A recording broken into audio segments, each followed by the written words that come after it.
It is 1:56 a.m. on April 10th, 2023, and I was just thinking about Shin Kamen Rider, and I kind of felt like doing a little... It's a tentative review for now, because I actually have not seen the whole film with subtitles. I have seen it twice in theaters, and then it came out... They aired the first 20 minutes on television, and they called it Shin Kamen Rider Episode 1. It's basically like a promotion to promote the movie. So I did see that with subtitles that were made by the community. So that helped me piece things together just a little bit.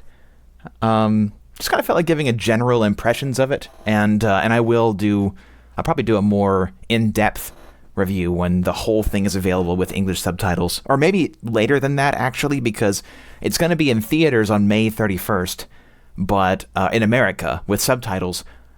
But I can't see it because I'm in Japan until August, so I'm gonna have to wait for the Blu-ray release. But yeah, overall, before we get into spoilers, generally, like a personal enjoyment on a 0 to 5, I'd give it a 4. I'd say it was very good. That is subject to change once I can actually understand the whole movie. The overall vibes of it feels very small. I've heard rumors that it had a rather small budget, which makes sense when I watch the movie. It feels very small, but it kind of doesn't make sense because they spent so much money advertising it. It's kind of insane. Like, every Family Mart in Japan has had all these... It's been like lessened nowadays, but at one point they had like Shin Kamen Rider banners and videos playing on the monitors, and like big displays of like Shin Kamen Rider clear files, and it was like some of the most heavy advertising I've ever seen for a film. So if they skimped on the film itself, it's so strange that they decided to make that up with advertising. Which, I mean, I guess maybe that could be a good formula for getting asses in seats, but I do wish they could have, like, thrown Anno a few extra dollars to help with the production of the film. But yeah, so in general, rather small scale. I do wish it was like a limited series or something like that instead of a movie. If I understand what a limited series is, it's still kind of like a Zoomer term for me. I think it's supposed to be like a mini series that has like a plan that basically is supposed to end, right? They decide at the start that it's going to end. I hope that that's actually a thing. I need to look into more of these limited series if that's is indeed the case. Some of the action in Shin Kamen Rider is very bad. Mostly later in the movie, and it's not all bad. There's good stuff throughout, but there's some very, very bad action, which is sad. But there's also some very good stuff, so it's not all bad. Yeah, I guess from here on out, I'm just gonna get into some... let's just say spoilers for the whole movie. Just I want to talk about it freely. It's not a particularly spoiler-sensitive movie, except for like the very end, which I'll talk about at the end of the video. The MP3. But yeah, right from the first scene when they're on the motorcycle running from the trucks, you can just immediately feel that it just feels a little too small. Like, you do get there are some wider... It's such a strange feeling. It's difficult to explain until I haven't taken the time to really analyze it shot by shot, but you do have some wider shots of this like cliffside road they're driving on, but it still feels so small, even though the shots are wider. It's like they almost feel like intermediate shots that aren't like big enough. I don't know what it is. I don't know what it is that made it feel small. I almost said that they needed better establishing shots. That might not be the problem. It does start this trend of like basically nothing in this whole movie exists except for the characters who are involved in the story. Like, I don't even know if they show one civilian in the whole movie. I think it's actually just like the augments and people who are fighting against or associated with Shocker, and that's it. I don't even know if there's one other solitary human the whole time. I'll have to think back on that, actually. Very small scale.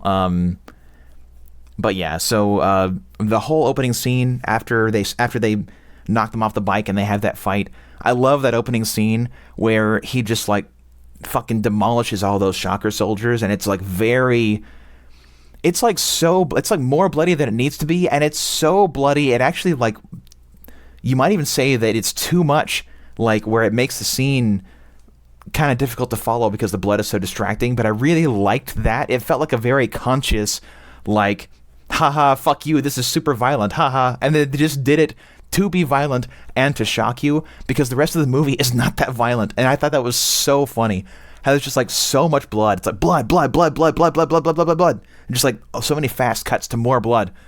Just painting green bushes red with how much blood they're spilling. And then he like does like a flip out of the scene, and it shows the title. And it just like, it was just like blood and shock for the sake of shock, and it was so funny and good. I loved that. I love the scene after that where he's looking in the mirror and like is having this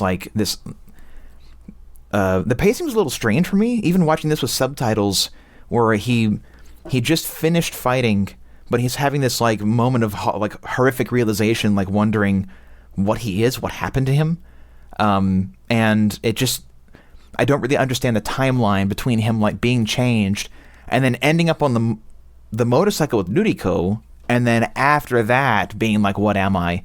It's kind of strange. They didn't lay out how he got here, but it's whatever. It's fine. Didn't ruin it for me or anything. And then after this, let me think. They have the conversation with Midorikawa. Oh, also, I like that he has like I thought it was a really interesting change how he has like the mutant face going on, which is apparently a thing from the manga, which this movie, singular, excuse me, this movie apparently borrows heavily from the manga. That's everyone keeps saying, is that a lot of the characters and a lot of the scenarios are taken from the manga. So I actually I would like to read the Kamen Rider manga just to kind of understand. Obviously, if Anno had the manga in mind, I would love to read it and see what that's like. But yeah, the conversation with Midorikawa was interesting. Just talking about the prana system, and which I don't fully understand the prana system yet, because they talk about it a little bit with Midorikawa, and then it's mentioned a lot throughout the rest of the movie. And they do mention the prana system explicitly in like the last scene, which I'll get to later. But I did understand all that. It was pretty straightforward. But still, like, I don't know why the prana system needs to be a thing. I don't really know what purpose it serves in the movie. Like, I know what it is. Like, it's like, it's just a name for the power that augments have when they power up, But besides that, I don't really know what narrative purpose it's supposed to serve. Yeah, I was surprised that they killed Midorikawa so quickly, because that actor was just so charismatic. Even in like they only showed him for like 1 or 2 shots in the trailer, but it's just like he's such like a money shot actor, and they just like fucking ace him right there. And I was surprised by that, how much he stood out in the trailer, and they just immediately killed him off. I love that they use that bubbling effect when the characters die. They explain in the movie that it's like done to like erase evidence of the augment program or whatever, which is cute. But obviously it's a reference to maybe they say that in the 1970s show. I've seen like 12 episodes of the 1970s show, and I don't really remember them saying anything like that. But either way, it was cool. I love that they brought that effect back. The whole movie, it looked just like the disintegration effect in episode 1 of the 1971 show. They did a lot of different variations throughout the 70s show with like weird camera filters over like putting piles of beads on a table and yanking them out of the frame. My favorite version is probably from episode 8 when he fights Hachionna, the bee woman in the original show. They have the characters like fall on the ground convulsing, and then they cut to footage of like action figures being melted, and it's actually really creepy and good. I love that shit. But yeah, anyway, I also really like I like the relationships with the suits now. How the rider suits are more like armor that they put on, and not like a magical alternate spandex form that they change into via transition. I usually don't like when they do stuff like that, like Kamen Rider G3. I don't like how G3 is executed compared to Agito in comparison, right? I prefer the magical transition into spandex generally. And now, until the second half of the show, G3 is better than Agito, but that's another point entirely. But in this movie, made me like it a lot for some reason. I don't even know, like, maybe because it just feels so old school in general. I love the sound that the teeth on the mask make when they open and close, and how the mechanism kind of really doesn't make sense. How quickly and confidently it slams shut over his mouth. But then when he's looking in the mirror earlier in the movie, he's able to just like pull the helmet up and the teeth down to see his own face. And they're just like held onto his head by like rubber bands, like Halloween masks, right? And so the construction of the mask is a little flexible, and I kind of like that. It actually feels kind of old school how they're flexible with the material nature of it all. Yeah, I like that. I like the exposed neck and the hair sticking out behind the mask. It's really nice. I don't know. It feels more prominent than it was in the 1971 show. Like they kind of leaned into it instead of trying to like polish off that rough edge, and I liked that a lot. I also really like how the voices are muffled when they're inside the masks. So they're kind of like harder to understand, like Dark Souls characters. I think that's great. Lots of really, really good choices tonally that I just loved. I loved like the bike transformation scene and how like new and flashy it was, but it still felt like kind of like cool in an old school sort of way. Just like, you know, the main character has a cool bike, and it's just a cool bike, and just for some reason they executed that so well that it stood out to me. But yeah, let me see here. And yeah, the plot seems pretty simple from what I can understand. After the initial scene where he kills Kumo Augment, or Kumo Aug, the spider guy. I don't really understand much of the plot after that, besides they're working with those two government guys to hunt down the other augments. So, you know, you have Koumori Aug, the bat guy, and then Sasori Aug, the chameleon lady, and then Hachi Aug, the bee girl. Not chameleon. Sasori Aug is the scorpion lady. And I knew Hachi Aug would be in the movie because her face was on some of the merchandise, and so I went back and I specifically re-watched the Hachi Aug episode of the 1971 show before seeing the movie. So I knew there probably was going to be sword fighting, which I was kind of expecting. And that's the first time when you get the when they have like the really kind of the strange looking like fast forward CG rider fights, which I'm still kind of like a little torn on. I partially because I can't understand the whole movie, so it's difficult for me to really know what the tone is. It does look so silly, where I feel like it kind of works, but I still want to see it all in context with subtitles later. But yeah, you have the fast forward fighting with her, and also with Nigo when he comes in. They have that fast forward jumping around and punching fight, which just felt that wasn't really fast forward so much as it was just very fast and very CG and very cartoony. Which kind of felt like in a deliberate way. I did mention there was some bad action in this movie. That's mostly in the later scenes. Well, the action scene with Sasori Aug, the scorpion lady, was really bad because there was just so much obnoxious editing. I couldn't tell what was happening. And then a lot of the scenes near the end of the movie, when he's fighting like all the clone riders or whatever the hell they are. I don't know what the appropriate term is for those. That big group of additional Bata Augs when they're all fighting. Bata Aug being Grasshopper Augment, which is... Oh, I didn't even talk about how I thought it was really interesting how in the original show, the riders were like a different tier of like slaves for Shocker, right? Like the riders were like the elites, like the Spartan program, kind of, if you want to compare it to Halo. And then they also had their other kaijin, like you had like Kumo Otoko and Hachi Onna and all those characters, right? And then it was because that also changed Otoko and Onna, which just mean man and woman, to Aug, so they're all just called Augment now, which I was fine with. I didn't detect any like foul play with the wanting to scrub biological sex out of it. It didn't feel like that at all. It just kind of felt like they we're changing the nature of what it is to be a kaijin in this movie, because you have all the kaijins and all the riders are now called augments by Shocker.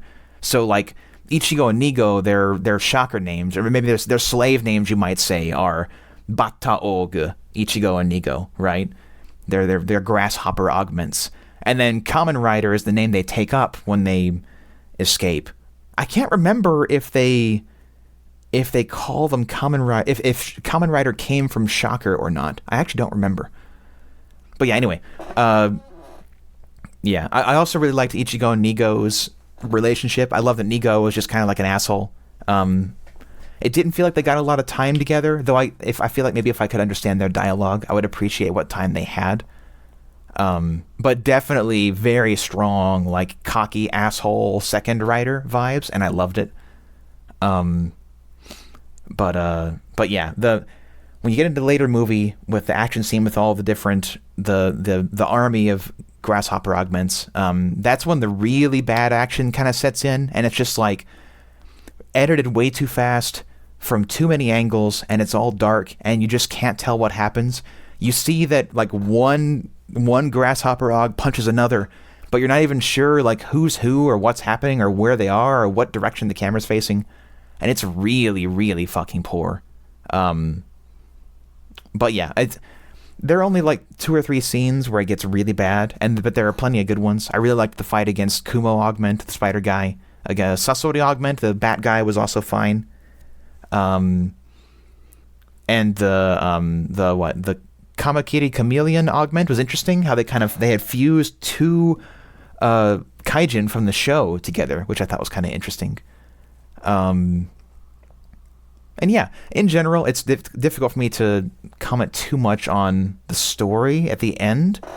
I thought it was kind of, it sort of felt, I feel like people are going to criticize it for having that Iron Man ending where he just fights another Iron Man, right? Because it's, at the end they have to fight Kamen Rider Zero Go, which they show in the trailers for some reason. I don't know why they did that, but yeah, so they fight Zero Go. And he looks too much like V3. Like his belt looks just like the Double Typhoon. It's like, what are you doing, guys? Like if I saw Zero Go in the trailer, maybe he says Zero Go in the trailer, but it looks so much like V3. It's like I don't really know what the plan was with that, what they're going for. But yeah, I liked the ending pretty well. I don't even really need to say explicitly what the ending is, but like it's the whole Kamen Rider 2+1 thing I thought was good. I really liked that execution of that ending. I thought it was nice. And yeah, I don't really have anything too specific to say about the ending, so I don't really feel like the need to expand on that much more. But yeah, overall, I enjoyed it a lot. Had lots of really great stuff in it, and I cannot wait to see it again with subtitles, and hopefully it'll be good. Fingers crossed.